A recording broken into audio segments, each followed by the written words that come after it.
President, Wells Fargo Enterprise Global Solutions. While I would introduce a week prior to that, I would also want to give a small announcement. We have a live tweeting of the event going on, the session going on. Can I request the first slide, opening slide, to come back so that people know what's the hashtag for the event? So the hashtag for the event would be #risk mitigation. Follow us. You will have live tweeting happening from @NASSCOM_HYD. So people who are also on Twitter may want to even tweet themselves too. Thank you. So Avik Mukherjee leads the Enterprise Global Services Delivery for Wells Fargo Bank with overall responsibility of the GIC centers in India, the Philippines, offshore transitions projects, and enterprise offshore vendor management. He's also a member of the board of directors of Wells Fargo India Solutions. He provides leadership and implementing Wells Fargo's strategic vision and direction, leveraging on his broad-based experience in starting and growing offshore IT and business services operations. With more than 20 years of experience in the banking and technology domain, Avik has held a number of leadership positions across organizations in multiple geographies, and prior to his current role at Wells Fargo, he was with ANZ Banking Group and has worked across multiple geographies including Australia, New Zealand, Singapore, India, delivering technology projects for institutional banking division. Avik is an engineer by training from Jadavpur University, Kolkata, and also has an MBA degree from the Kelly School of Business, Indiana University, and he is also a qualified chartered financial analyst.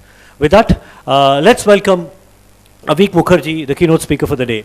Welcome, Avik. Thanks, Shrikant. Thank you. So, it's interesting when Shrikant and team kind of approached me, I was kind of surprised. My view to risk is a bit questionable within the organization. They look at me as reckless and arbitrarily risk-taking and doing things that the bank would otherwise not do. But nevertheless, been with Wells Fargo for about 10 years, never really got into so much. I mean, I got into trouble. The bank didn't get into so much trouble as I thought it would. But so when Shrikant and team reached out to me, I said, okay, I'll try and do justice to it to kind of say how important risk management is. Now, coming from a large bank today, the first thing that crops to mind is compliance, right? Almost all of us are in the penalty box, so to say, as far as compliance is concerned. And for various reasons, each one has their own nice story to say, but it's not a great one. We are all trying to get out of it. We are all trying to rediscover how to operate in a very different environment. So if you look back and see what happened to us, did we kind of willfully not comply with what we thought was the law? I don't think most of us did that. I think we just kind of lost our way in an ever-changing or becoming a more complex environment that we were operating in. And that's what's caused us, I mean, we kind of lagged behind in figuring out what that complex environment really required. And when the regulators one day woke up, or something wrong actually happened, and the regulators kind of woke up at that point of time, they found us that we were not prepared or underprepared to deal with the business environment. The business has gone ahead, but what that means from a compliance and risk management perspective, we had not fathomed as yet. And is this the end of it? I don't think it's the end of it, because our complexity is only increasing. If you look at, say, the banks, their complexity is increasing probably exponentially. And technology has a role to play in that. So I'll give you an example. I mean, an example that I keep giving everybody in our company is it's around RPA, robotic process automation. Big thing right now going all over the place. And everybody wants to automate everything that they do. 15 years ago when I used to dabble a bit in technology, we used to call it screen scraping, but now they call it robotic process automation, but it's kind of moved a long way, I understand. But at that point of time, we thought it very risky. So I used to work in an investment bank at that point of time. And once wrong script can cost you a few $1,000,000. So you would never ever try such things. But today, of course, there are more checks and balances in place, and you can do all these things. But today, the world is very different. So the question comes in, how do you regulate these robots? If many of you are young and may not remember that in around 87, 86, 87, 88, there was this big Wall Street crash. It was something to do with program trading. It was a big hit in the early 80s. It was computers who were doing trading. They were faster to react than humans, and they could take advantage of the information faster than the human and can play the trade, right, before the market changes. Right? So every other investment bank was trying to find faster and faster ways of doing program trading. What happened one day was something went wrong.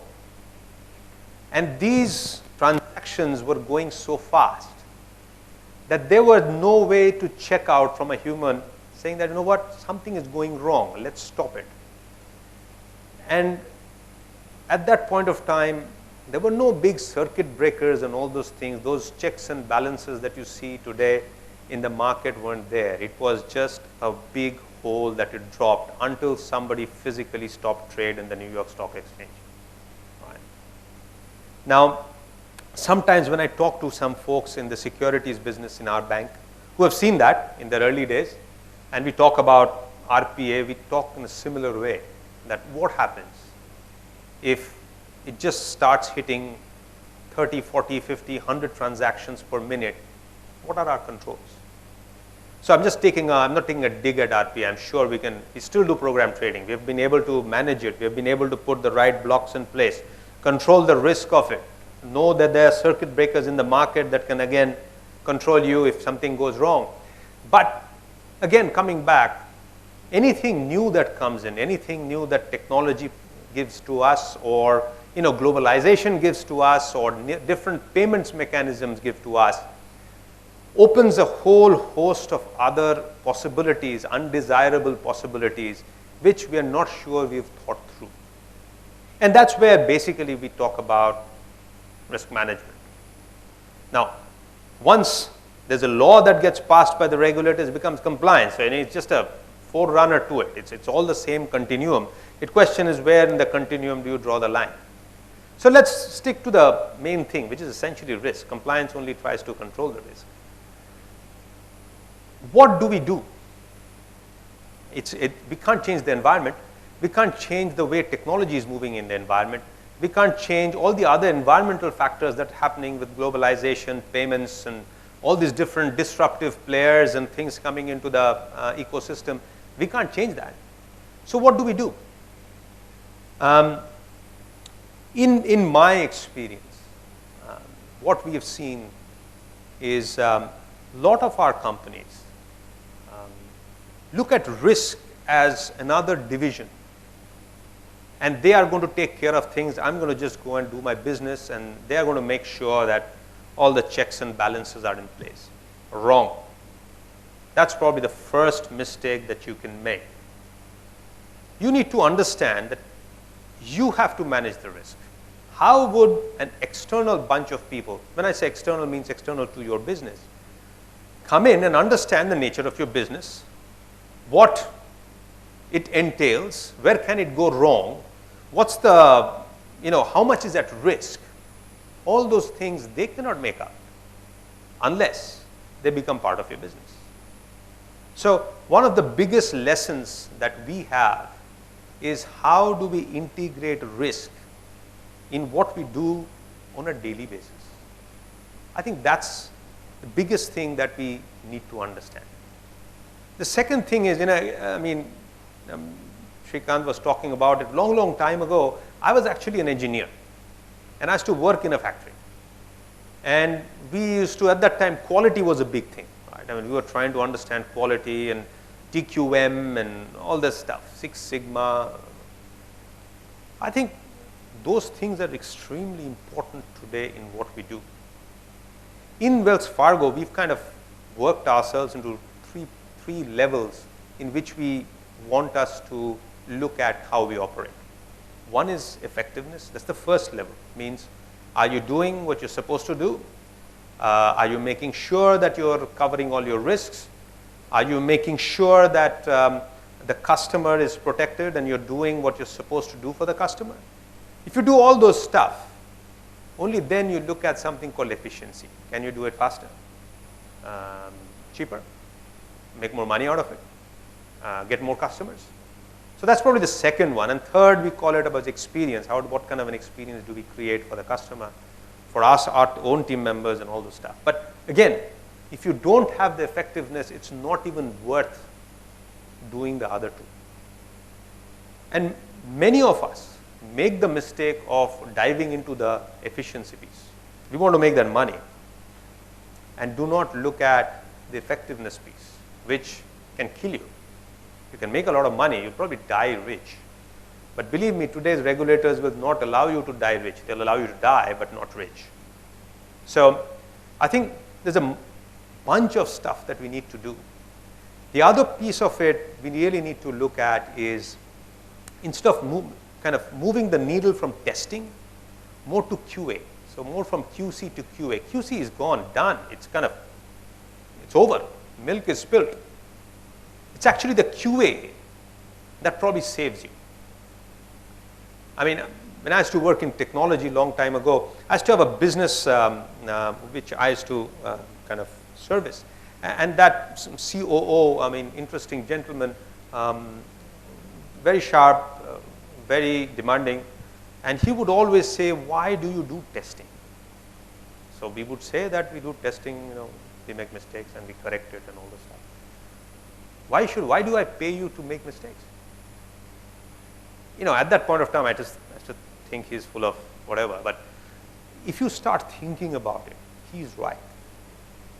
Why are we making those mistakes? Why do we have to spill milk? Why can't we glue that glass of milk on the table and keep a straw in there to make sure you don't spill anything? So that's the power of QA. That's the power of designing your work in such a way that your QC diminishes considerably. QC is a waste of time. QC is a waste of money. QC actually affects your turnaround time. So frankly, some of the engineering principles, if you start applying, your risk management suddenly becomes a lot easier. You do design, that's how you design cars. You don't just design cars because they're going to run on the road and they're going to accelerate from 0 to 100 in 6 seconds. You also test them that if they're going to go and hit something, what happens to the guy sitting inside. I think manufacturing has been doing this for a long time. I'm not sure services have been doing this for a long time or diligently enough. So there's a lot of work that we can do on that front as well. The other big aspect that you really need to look at is the culture. And this is probably a very important and probably the hardest part of it. I spoke about all these things that, you are the first line of defense. Business is where the risk team should be. And you got to look at QA, not QC. You got to figure out every time you do a product or a service, you start looking at the risk side of those products and service and look at mitigations, contingencies, all those things, and how you design the delivery of it. But that all requires to retune how we think today. We don't think that way. Today when we go to do a product, a guy, he's creating a product based on what the customer needs and if they can sell it to the customer and what's the margin that they can make. It's up to the risk folks later on after it's implemented to probably figure it out as to how they're going to